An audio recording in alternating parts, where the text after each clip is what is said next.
That's James's Greek salad, and the cucumbers are underneath. There's a lot of cucumbers. Mine looks like I have more cucumbers, but I actually don't. And his has red onions and mine does not. But aside from that, it's the same. And he's having pineapple, lettuce, and kale stem juice. I'm going to be talking about Vienna Blood Season 3. I didn't even know if I watched 2, but and then James is going to talk about This Is Not a Movie. Okay. And he's going to talk about Gordon Lightfoot. And I'm going to sing my song first to these little plants. These are my cucamelons, and they took forever to come up. And apparently they just do. So I have 3 so far out of quite a few that are up, but the others I'm sure will follow. And I'm going to drink my tea. So you've only got 3 that are up is what you're saying, right? Huh? The way you put it was a bit ambiguous. So you only have 3 of the several that you have Yes, planted. that are up so far. Okay. But this one almost has his seed leaves open. They're not the true leaves yet. Yeah. But I'm very excited about it. Very impressive. Because I wrote this song for them because I was like, when are you going to come up? And so I wrote this for them yesterday, May 1st. And then one of them came up, and I'm like, wow, you know, my song worked miracles. No, I wrote this song for them, and then I went to the library, and I checked. I had planted my cucamelons as directed. I'd looked it up online, and it says that they take, you should plant 4 to 6 weeks before your set out date, before, well, here we go by the May long weekend, but honestly I'm looking at the nighttime temperatures right now, and they're around +5 or a little more, and that's what you go by. You don't go by the highs, although it seems like summer highs too, but you go by the lows. And I could probably plant out, I have tomatoes that are huge, and I'm like, do I transplant them into bigger pots and wait it out? Or should I just plant them out because they're already so big? I need to transplant them. Where should I do it, right? So I think I'm just going to transplant them in the bigger pots just to be safe. But yeah, so as it turned out, I planted my cucamelons according to the May long weekend date.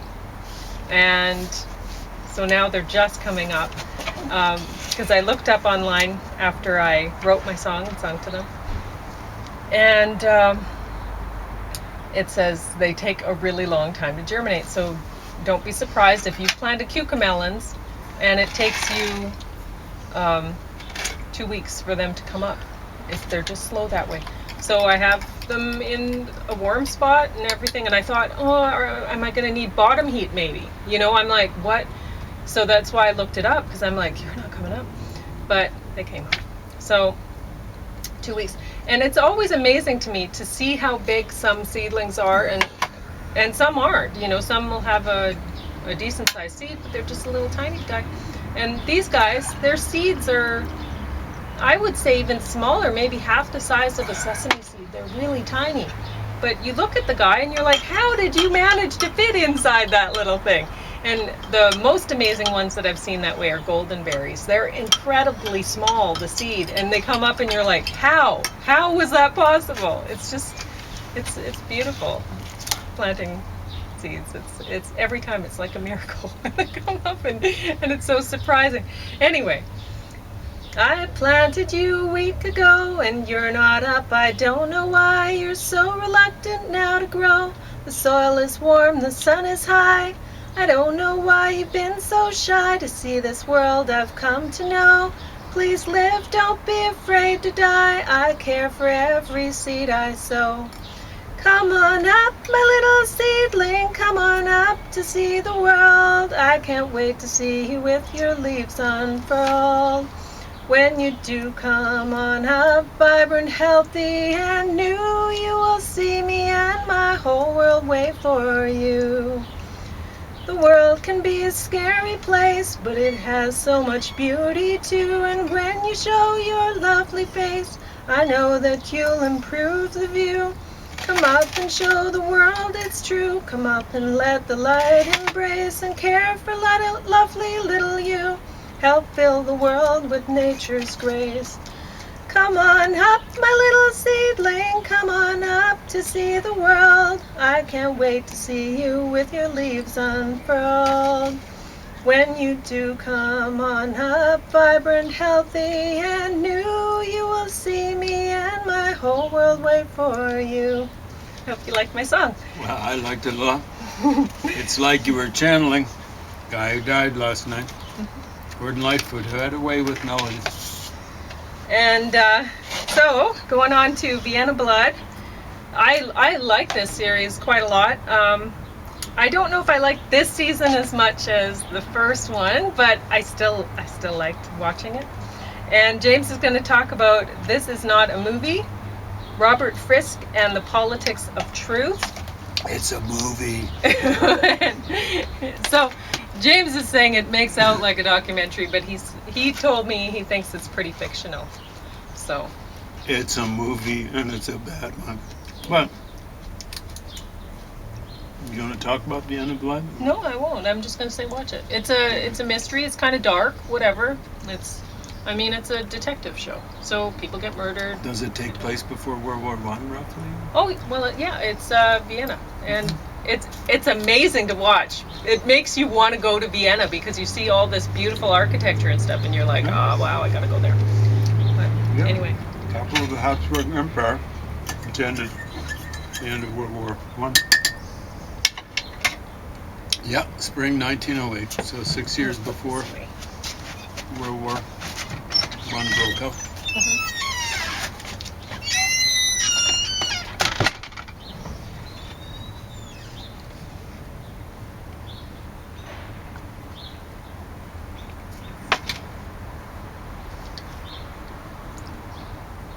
This film is exceptional, I think. Fisk's rebuff of journalistic balance could hardly be more pertinent. And it's, that's a word from slant. The film provides a comprehensive portrait of a man who has become essential reader.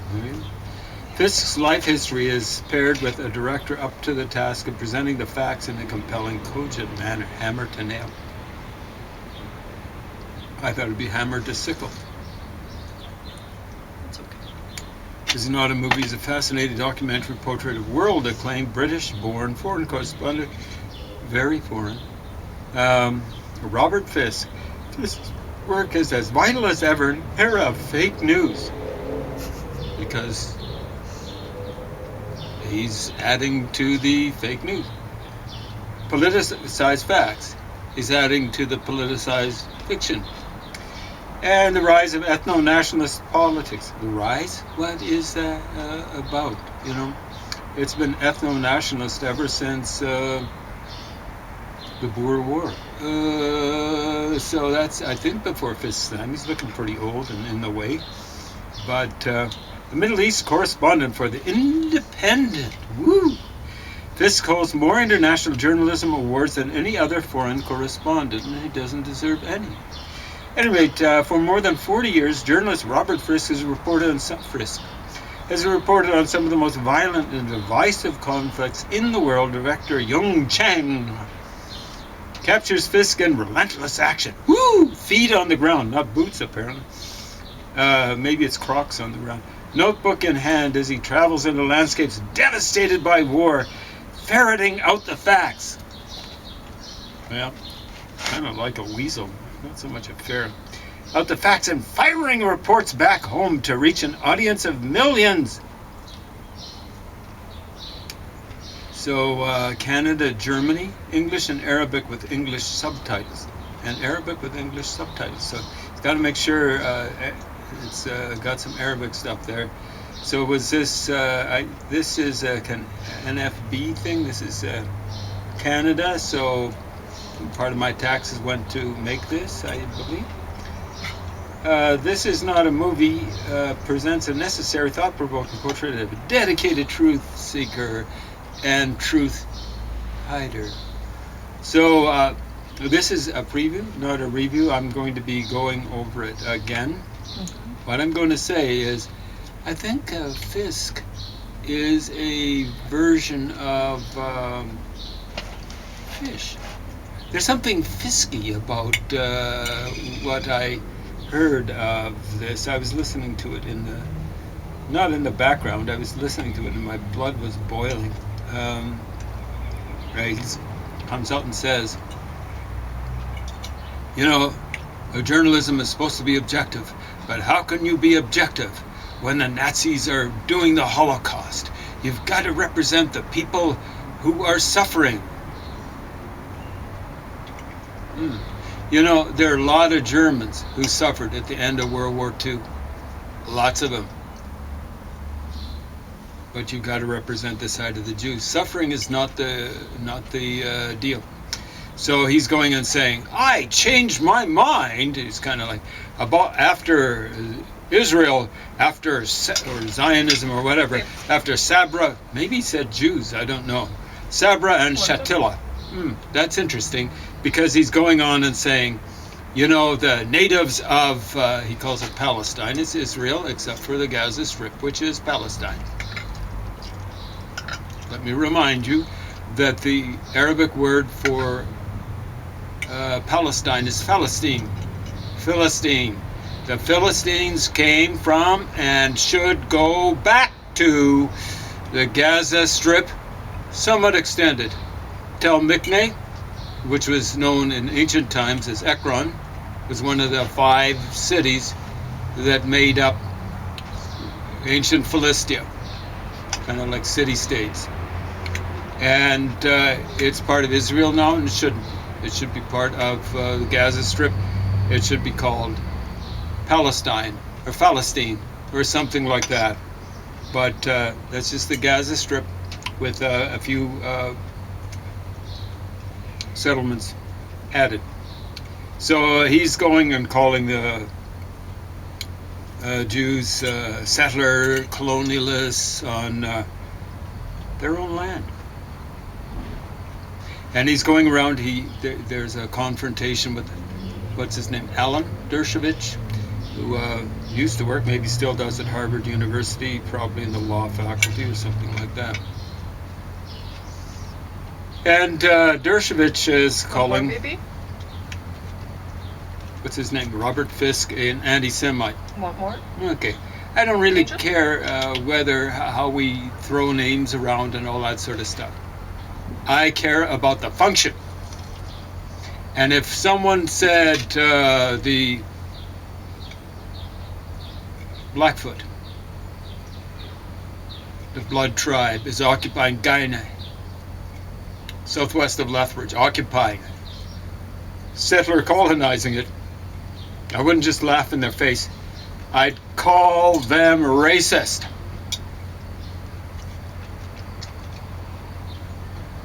You can't be a settler colonialist, much less an imperialist, on your own land. And when you go and say people are settler colonists on their own land, like this guy says about Jews, you are an anti-Semite. Dershowitz got it right. And this guy saying, I don't care what he calls me. You'd better care about what you are, Fisk, if you're still alive. You should die of embarrassment, you nether sphincter. You'll be hearing more about me. I hope you're listening, Fisk. There's something very fishy about your truth-telling. You're a liar. Okay. Was I ranting there a little bit? I had plenty of excuse. So, last night, 7 o'clock, I'm sure local time, 5 o'clock our time, Gordon Lightfoot died. And I just finished this book 10 days ago or so, 21st of April, 2023. CBC, the Brat Galloway, interviewed a couple of guys this morning with reference to Gordon Lightfoot's passing and his career. One was Jim Cuddy, Jim's his first name, from Blue Rodeo. They said he was the front man. I thought there were 2 front men for Blue Rodeo. One is, what's his name, Greg Keeler or something like that? Or there's Jim Cuddy. The one, Cuddy was more photogenic until he ruined his looks with smoking. But The other person, Frat Galloway, or whatever he should be called, was the other one he interviewed was Nicholas Jennings, who wrote this book. And it's supposed to be the official biography of Gordon Lightfoot, or semi-official. In other words, Lightfoot kind of cooperated and gave his permission for this to be written. So it's fairly substantial, about 350 pages. It's not like, roughly 350 pages. Some pretty good pictures in here, a substantial number of pictures. Pages of pictures, X, what is that? Wow, that's pretty impressive. 24 pages of pictures. You're lucky usually if you get 16. Am I a picture book kind of guy? I don't think I am. But if you can put pictures in, by all means do it. If someone can figure out some pictures to put in for Finnegan's Wake, please do it. So here's Gordon Lightfoot advertising early morning rain, I'm sure. The last couple of lines are, you can't jump a jet plane like you can a freight train, so I'll best be on my way in the early morning rain. And I think he kind of jumped the wing of the plane there. Here's a wonderful little picture of the young Gordon Lightfoot with his bat ears. He inherited those ears from his dad.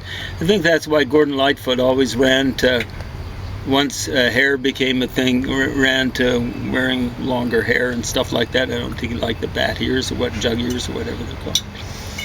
But yeah, he used to sing choir. And I guess he, like here he's singing, it looks almost like a barbershop quartet or something like that. And that's one of the things that he missed out. I'm sure he could write harmonies and stuff like that and have people sing harmonies behind him, but I think that's one place where he missed out. Why? Because he actually he's one of the very few people I know who's actually took in pop music, who took writing theory, like composition theory or songwriting theory, something like that. I believe in the greater Los Angeles area. I think he was known, or at least maybe even well known, for actually writing up his lead sheets. He'd write up his songs instead of having someone from his publisher do it. I never realized it, but I would have seen Gordy back in the day when I was maybe less than 10 years old, because got to start off in the TV business. I think it was a CBC production. That's Canadian Broadcasting Corporation for you folks that hail from outside of Canada. And there's Gordy on the end.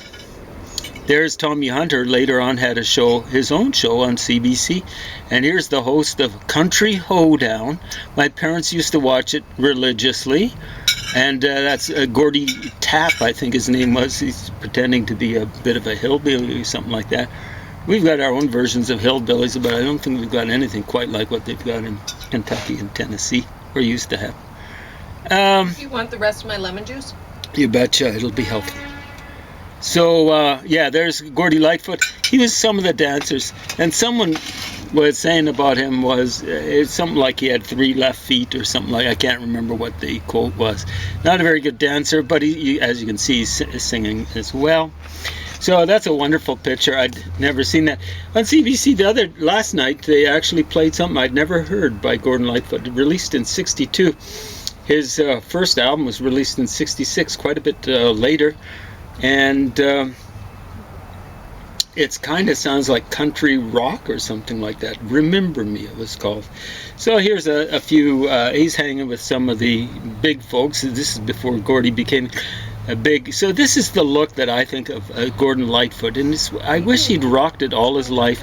He's wearing a vest and a tie and a dress shirt and stuff like that. He's hanging with Harry Belafonte. I think he might still be alive, but he might have died recently.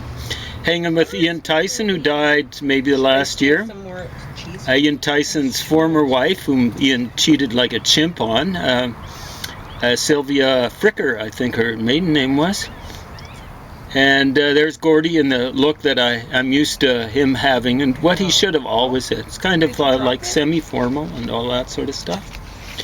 Gordy, they were saying, was survived by, well, I don't know about survived, but he had 6 kids, and he should have known better. You know, like, I've got a book written by, I started rereading it, and it's by Bertrand Russell, and he's talking about what's needed for us to survive technology in the future.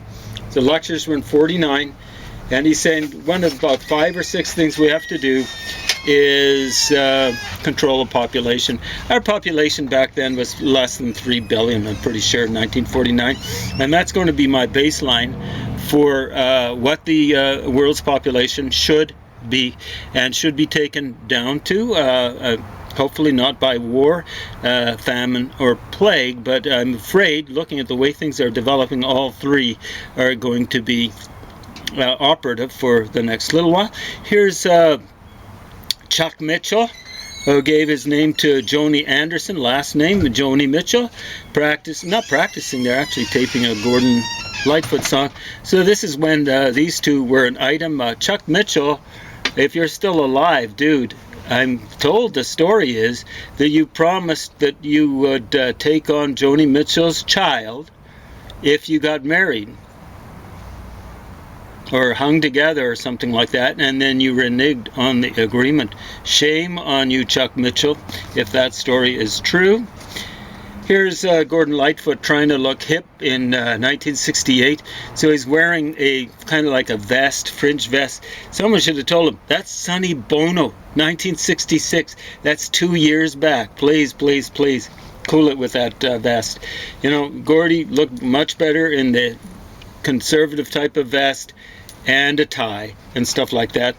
Here he's not looking happy about whatever's happening. He's with Albert Grossman.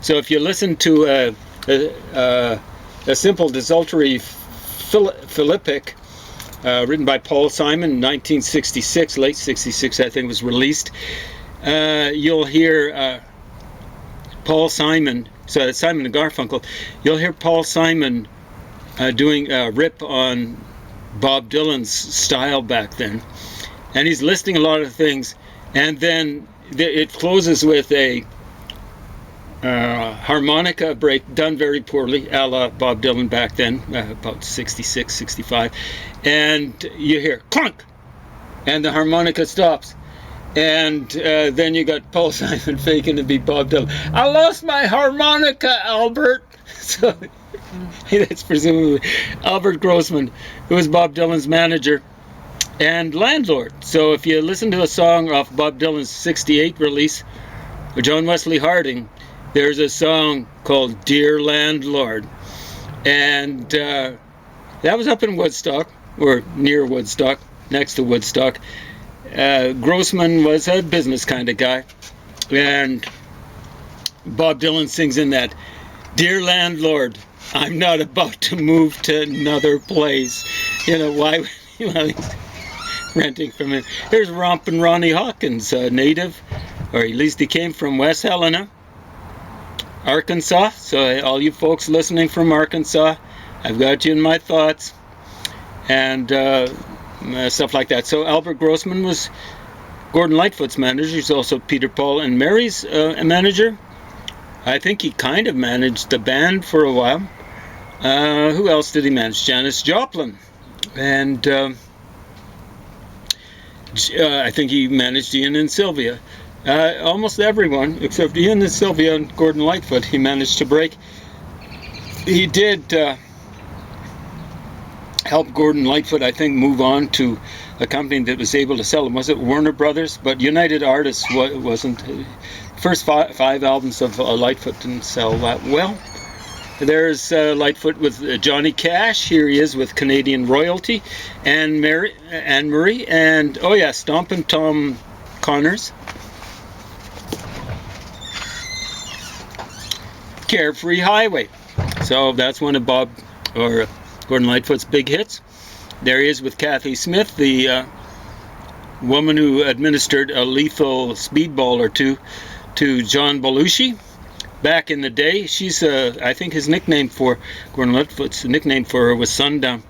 I was talking about her being fantabulous looking. I remember what she looked like when she was trying to look like a housewife or something like that when she came up for charges, so on and so forth. So this is an actual highway, an actual sign near Phoenix, Arizona, in case you know that song. Awesome picture. So here's Gordon Lightfoot being typical Gordon Lightfoot. So this is a Rolling Thunder review. Joan Baez, Bob Dylan up front center. Rompin' Ronnie Hawkins trying to look relevant. Poor fella. He's the guy who put the band together and brought Levon Helm up from West Helena, Arkansas to Toronto, Ontario, and recruited the rest of the band from Southern Ontario. There's Roger McGuinn kind of off on the side. He's kind of the leader, if there was one, of the Birds. And there's Joni Mitchell with a puff in her hand. But there's poor Gordon Lightfoot in the background. And he belongs in front of Roger McGuinn. Not so sure about Joni Mitchell. In front of Joan, who is that? Ramblin' Jack Elliott, definitely in front of him.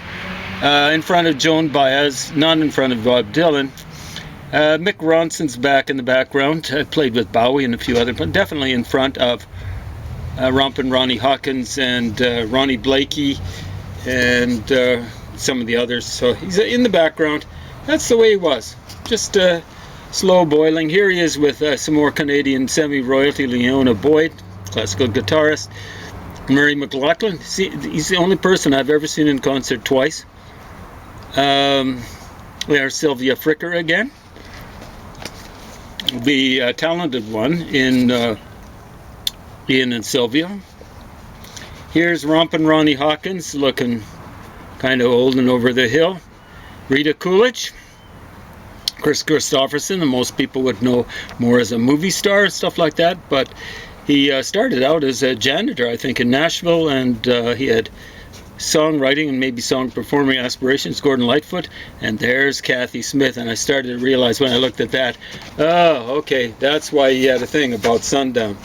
Anyway, she had this way of, you can see, the only people who really aren't, the camera really doesn't, you know, like, I'm not going to say, who don't really have charisma are looking at the camera. Poor Rompin' Ronnie Hopkins and Kathy Smith. And they said she was into it for the celebrity, so she was kind of like an enabler for Levon Helm, who loved his strawberry wine, maybe a few other things back in the day.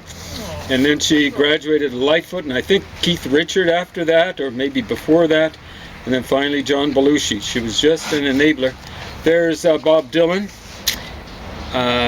drafting Gordie Lightfoot in the Canadian Music Hall of Fame. That apparently was at Gordon Lightfoot's request. And I don't know. There's Gordie Lightfoot dropping the puck. There's a very Canadian sort of thing. There's Daryl Sittler, former player with the, I think he's from Kitchener-Waterloo, that sort of stuff. Very Canadian kind of player, played for Toronto Maple Leafs. Steve Yzerman. And who is this chimp over here? For, Wendell Clark, yeah, a chimp. Playing for Toronto. Everyone in Toronto thought he was, really hot fire player, but one of those idiots running around trying to injure other players ended up injuring himself. Here's a couple of guys, and they're kind of discussing what it's like in the Tower of Song. Now they're in the Tower of Song way up high, presumably,